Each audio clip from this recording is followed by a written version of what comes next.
阿联酋的考古队从拉斯海马的海底打捞起了4500多件明朝永乐年间的瓷器残片，青花鱼藻纹盘上的残枝连纹仿佛还带着景德镇窑火的余温。这是波斯湾首次出土永乐官窑的瓷器，考古学家们瞪大了眼睛，因为这些瓷器不仅精美绝伦，更直接对上了郑和下西洋的航线。阿布扎比卢浮宫的展柜里，这些瓷器的说明牌上写着一句话，这是明朝送给波斯湾的礼物，也是东方帝国文明输出的见证。当地博物馆馆长甚至感叹，这些瓷器比提姆尔帝国的金币还珍贵，因为他们见证了一个让欧洲人颤抖的东方帝国。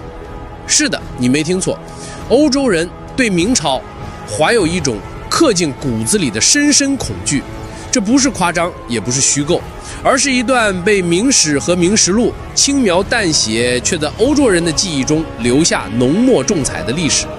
今天就让我们穿越回600年前的1404年，走进中亚的撒马尔罕，揭开这段被欧洲人传述了数百年的东方传奇。时间回到1404年的9月，撒马尔罕，铁摩尔帝国的首都，阳光炙热，空气中弥漫着马蹄扬起的尘土。一位来自卡斯蒂利亚王国，也就是今天的西班牙的使者克拉维霍，刚刚风尘仆仆地踏进这座中亚雄城。他此行的目的是觐见铁摩尔，这位刚刚在安卡拉战役中活捉奥斯曼苏丹巴叶兹德一世，让整个中亚和西亚颤抖的草原霸主。然而克拉维霍还没来得及喘口气，就被眼前的一幕惊得下巴都要掉了。在一座金碧辉煌的宫殿里，一群身着绣金官服的使者正昂首而立，他们的服饰在阳光下闪耀得让人睁不开眼。为首的使臣名叫富安，他正拍着桌子，语气凛然地质问铁摩尔，为何7年未向大明纳贡？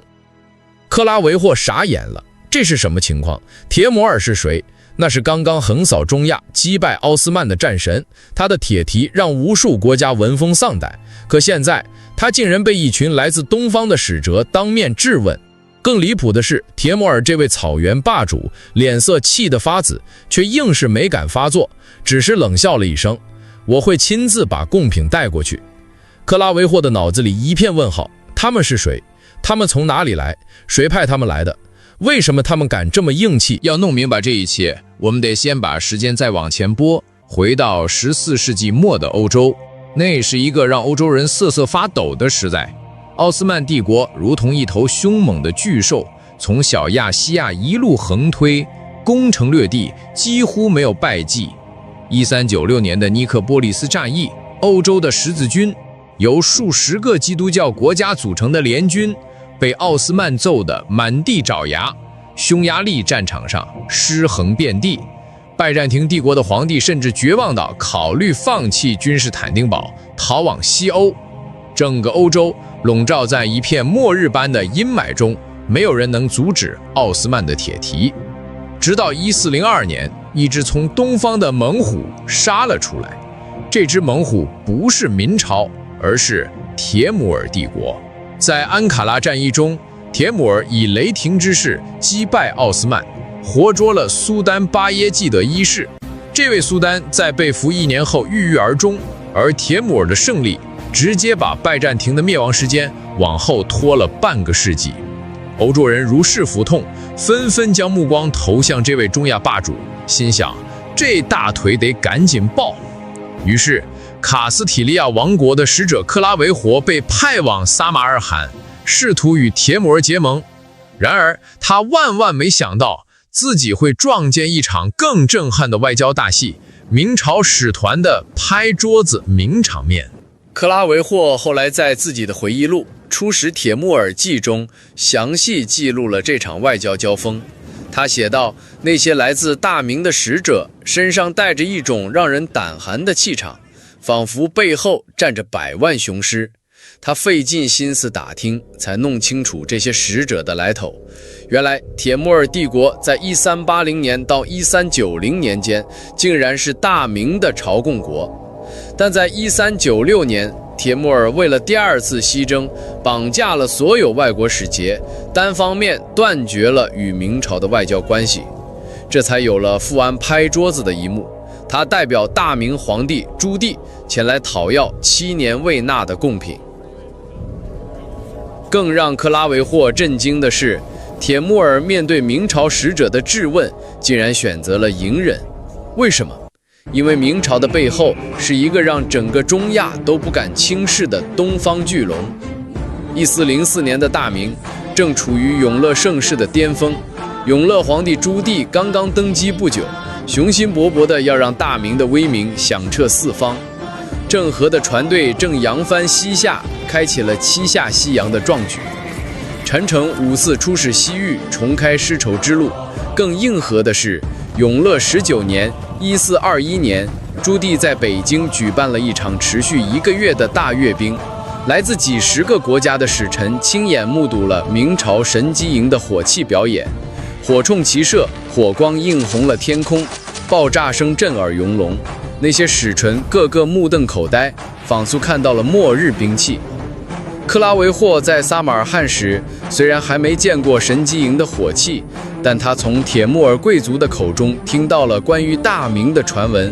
那个东方帝国不仅有无敌的军队，还有精美绝伦的瓷器、浩如烟台的典籍，以及一种让人敬畏的文化自信。说到这里，我们得提一提波斯湾的那批青花瓷，这些瓷器正是郑和下西洋时带到中东的礼物。永乐官窑的青花瓷釉色莹润，纹饰精美，被明朝作为外交重器用于赏赐或贸易。它们不仅是工艺品，更是明朝文化输出的象征。当地博物馆馆长说得好，这些瓷器比金币珍贵，因为它们承载了一个帝国的文明。想象一下，600年前，郑和的宝船满载着这些瓷器，驶过印度洋，抵达波斯湾。那些中东的酋长、商人捧着这些来自东方的珍宝，眼中满是惊叹。而这些瓷器穿越数百年的海水侵蚀，依然在21世纪的阿布扎比卢浮宫里闪耀着光芒。他们告诉我们，明朝的强大不只在刀剑和火器，更在文化的深远影响。让我们再回到沙马尔罕的那场外交交锋。富安拍桌子质问铁木儿时，手中握着一封朱棣的密信。信中写道：西域诸国皆朕臣属，翻译成白话就是西域这些国家都是我大明的小弟。这底气从何而来？首先是军事上的绝对自信。永乐年间，明朝的神机营已经装备了先进的火器，火铳火炮的威力让周边国家闻风丧胆。陈诚在出使西域时，曾让3000营士兵表演火器齐射，火光冲天，声震四野，吓得铁木儿贵族连话都不敢说。其次是文化上的碾压优势，陈诚每次出使都带着永乐大典的副本和景德镇的青花瓷。他不仅展示明朝的武力，还用文化的软实力征服各国。有一次，铁木儿贵族嘲笑明朝只会舞文武摸，陈诚当场让随行士兵展示火铳射击100步穿杨的精准度，直接让对方哑巴无言。更重要的是朱棣的外交战略，他通过郑和下西洋，陈诚出使西域，构建了一个以大明为中心的朝贡体系。西域、中亚、东南亚的数十个国家纷纷向明朝纳贡，承认其宗主地位。这种天下共主的气魄，让铁木儿这样的草原霸主也不得不低头。然而铁木儿毕竟是铁木儿，他表面上隐忍，心里却憋着一股火。富安的质问让他颜面尽失，他冷笑着说要亲自带贡品，其实言外之意是想东征明朝，给这个东方帝国一点颜色瞧瞧。1405年，他集结了20万大军，浩浩荡荡杀向大明。然而命运开了个玩笑，刚走到伊犁，铁木儿就得了疟疾，病死在军营里。他的东征计划成了泡影。铁木儿的儿子沙哈卢后来接管帝国，对明朝使臣说了一句意味深长的话：要是我爹见过你们神机营的火器，估计连东征的念头都不敢有。这不是客套话。陈诚出使西域时，火器表演的震撼场面已经让铁木儿贵族心有余悸。铁木儿的谋臣盖耶苏丁在回忆录中写道：幸亏我主死在路上，否则我们的帝国怕是要玩完。1413年，沙哈卢恢复了明朝的外交关系，开始每年向大明纳贡。而那位被铁木儿扣押了13年的明朝使臣富安，始终穿着明朝官服，每天朝着南京的方向磕头。获释时，这个头发花白的老头第一句话就是“天朝使臣，岂肯受南夷之辱”。这种硬气深深震撼了铁木儿王朝，也让克拉维活在《出使铁木儿记》中写下了对明朝的敬畏。这本书在欧洲被印了17次，成了当时最畅销的东方爆款小说。欧洲人读完后纷纷感叹大明恐怖如斯。为什么？因为在他们的认知里，一个能让铁木儿低头的东方帝国简直是不可想象的存在。要知道，铁木儿可是击败奥斯曼的战神，而奥斯曼又是欧洲的噩梦。能让铁木儿隐忍的明朝到底有多可怕？更激趣性的是，克拉维火的记录不仅让欧洲人记住了明朝的霸气，还让他们对东方的想象充满了神秘与敬畏。明朝使团的绣金官服、神机营的火器、郑和的宝船、永乐的青花瓷，这些符号在欧洲人的脑海中拼凑出了一个东方怪物，一个既有无敌武力又有深厚文化的超级帝国。然而，令人唏嘘的是，这段外交交锋在《明实录》中几乎没有记载。为什么？或许是因为明朝太忙碌了。永乐年间，朱棣忙着天子守国门，忙着北征蒙古，南下安南，迁都北京，修永乐大典。跟铁木儿的这场小摩擦，可能在明朝看来只是日常操作，根本不值一提，但在欧洲人眼里，这却是天大的事。克拉维活的《出使铁木儿记》让整个欧洲记住了这个东方狠角色。前苏联史学家曾评价，明朝让铁木儿帝国明白，强国不光靠武力，更要有让人敬畏的文明。这句话一针见血，明朝的强大不只在于火器和军队，更在于它的文化输出。永乐青花瓷漂洋过海，成为波斯湾的珍宝。永乐大典的副本让西域贵族叹为观止。郑和的宝船承载着大明的威名驶向世界。让我们再回到波斯湾的那批青花瓷，它们不仅是工艺品，更是明朝外交的见证。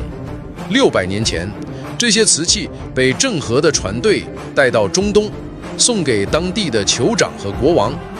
600年后，他们从海底重见天日，依然光彩夺目。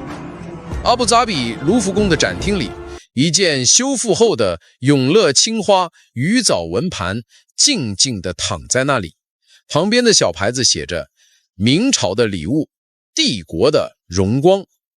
这批瓷器告诉我们，真正的大国风范从来不是靠武力征服，而是用文明的力量让人发自内心的敬畏。